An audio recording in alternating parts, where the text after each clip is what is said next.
I just wanted to record this video. I'm not sure if I'm going to end up uploading it or not, but I just really wanted to, vent some things out and just talk. Whether there's somebody out there that needs to hear this or me just kind of getting it out there.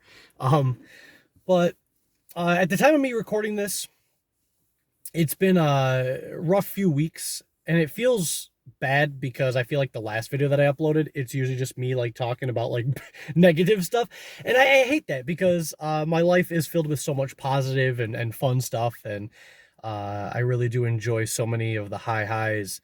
But I guess when I'm struggling with stuff or when things get bad, I feel more compelled to record videos and talk. It's just like the nature of it. Whereas like when I'm feeling fine, I don't feel the need to talk as much or vent out, how I feel.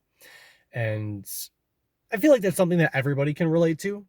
I think that especially in today's world, there's a lot of times where people hit somewhat of a breaking point or a low, whether it's with finances or stress from their job or school or family or anything like that. So I think the concept of like hitting an emotional rock bottom at times is something we can all relate to. And yeah, it's been a roller coaster of a year so far. And I'm not going to say that it's been horrible by any means because there's been so much to be thankful for and I've had so many good memories already. But the past few days it's been like extra bad. And the whole reason I want to record this is just not me, rambling on about, nothingness. There's a point to it. And that point is when we have consecutive bad days or when a lot of bad things seem to happen back to back to back, it can create like a pit that we find ourselves in. And I think that is the most dangerous thing because everybody, no matter what your life is, you're going to have bad days. You're going to have moments where it's just like, yeah, today was horrible, or you get angry or whatever, but it can usually pass in a short amount of time. But it's these moments when we fall into pits, for lack of a better word, that can be very dangerous, I think. I think prolonged states of depression or anxiety are very bad. Obviously, I know that's not a controversial thing to say, but I think that it's a lot more dangerous than a lot of people realize because human beings, from a psychological perspective, like they're very habitual. They're very habit forming. That's why we develop things like addictions because the hardest part is it becomes a part of our daily routine. Even with like people that smoke cigarettes, when they get off the cigarettes, a lot of them find, uh, aside from the tobacco or the nicotine addiction, that they're just so used to smoking that they'll have like an oral fixation where they just like they miss the physical aspect of it. And again, I think that just proves how habit forming humans are, and that can be good.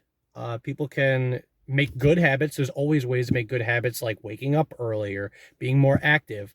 But I don't think a lot of people talk about the detriment that comes from negative habit forming because I've found myself the past 2 weeks or so falling into that. I am a very happy person. I love my life. I love the people in my life. I love my friends. I love my family. But when I have been hitting these walls or these failures that come through, I've noticed that my brain will start to associate that as, oh, well, this is just how things are. And I've seen negative self-talk creep in where it's just like, oh, this year sucks, or this, my life sucks, or I suck at this. And that's not true.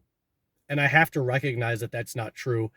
But it's so easy to fall into that. You can see these bad things happen one after another, and then it only takes you'd be surprised how it only takes about a few days or a few weeks before your brain convinces itself that this is like a permanent thing in your life. And I need to kind of snap myself out of that, and it's easier said than done, you know especially when you don't have somebody in your life that kind of snaps you out of it and it's all up to you to like bring yourself out of that pit. So yeah, today I made the decision to kind of do like a 24-hour fast. I've just been drinking some tea and some water and just trying to stay away, just to clear my head. I really recommend fasting. I cannot talk about the benefits of fasting enough. I know it's really hard for a lot of people, but the mental clarity that you get when you kind of eliminate one of the basic necessities of life, which is like eating. It's really good. It's really good. It calms everything down and kind of gets rid of a lot of brain fog and distractions that exist. But to get back on topic, yeah, if there's anybody watching this video and you've made it this far, first off, thank you for listening to my ramblings. And secondly, though, the point I'm trying to get across is if you feel like you are in a pit in which you feel that you are so deep that you cannot crawl out of, like you've negative self-talked yourself into a hole that you can't just hop out of immediately, you've got to start by just, building a ladder, building some stairs, and it's going to take a little bit of time. But just as easy as it is to fall into these depressive pits, you would also be surprised at how quickly you can get out. Honestly, I can't put a time frame on your guys' story. I can only speak for myself. I know my strengths, my weaknesses, and my experiences. So I can't say, oh, in a couple days or in seven short days, you can fix your life. I can't say anything like that. But what I can say is if you actually get out a notebook, you write down things that you want to change and you stick to it.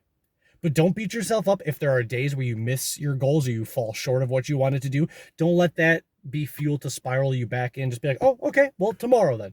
And just keep being diligent, keep having that discipline, and identify the problems, some of which can be from the world, because not everything is your fault. Sometimes you just are dealt a shitty hand, and it's not you. It's like, I didn't do anything wrong, but all this bad shit happened. I've been there.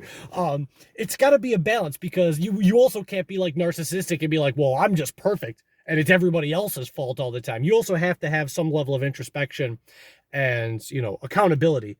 But also, don't be too hard on yourself, because, yeah, you can do everything right in life. You can be the best friend, family member, boyfriend, girlfriend, husband, wife, whatever, and horrible, unfair things will happen to you. And that's just how life is, and you got to recognize that when it does pop up. But also, when things happen and you see patterns start to form, be like, hey, whoa, this is not the type of person that I want to be, or the type of life that I'm aspiring to have. So if you're listening to this, know that you're not alone. I'm right there with you, and we can get out of this together. The one thing I will pride myself on is that the things that I want out of life, my dreams and my goals, I want so bad that as long as my heart is beating and as long as I'm alive, I'm always going to fight for it. It's because the things that I want are so worth it. They're so worth going through the trials and tribulations. And I hope that you can find something in your life that is worth fighting for too. Don't give up on your dreams. Nothing really is impossible, even if things are improbable or they seem impossible. Again, you can be so shocked at how things can fall into place. But just don't lose heart. Keep focus. Keep working hard. And sometimes you do need to let go and, let things happen in a way that's more natural. You can't always control everything. But the things that you can control, work. And it might not be instant gratification. Weeks might turn into months, and you might be like, well, I don't feel like I've made any progress. I know that I feel that way. I could be like, well, how's my life any different? I've been doing all this stuff for so long, but that's such a narrow mindset. You think that it's going to take so long. So when you've only worked hard for 3 or 4 months and you don't see any progress, you're like, well, at this rate, I'm going to be like 90 years old before I see progress. That's not true. You literally can wake up, and in 1 week, your life can be completely changed. You can get the perfect job opportunity. You can meet the right friends. You can stumble upon something that like lights your heart on fire, and it can happen so quick. So never lose heart. Keep track of your goals and your aspirations. And I hope that this nonsensical, unstructured rambling helped somebody. At the very least, it helped, give myself a pep talk. And like I said, you are not alone. Whatever you're going through, you don't have to fight this battle alone. My DMs and my email are always open to everybody. Even if it takes me a while to respond, I always try to respond to everybody. And yeah, I hope that all of you guys have an amazing, blessed day. Never give up. And I can't wait till the next time I can upload. And I'm sure that my life will be much better. And I can't wait to share some really great positive news with you all next time. So I look forward to that. Thank you for watching. God bless.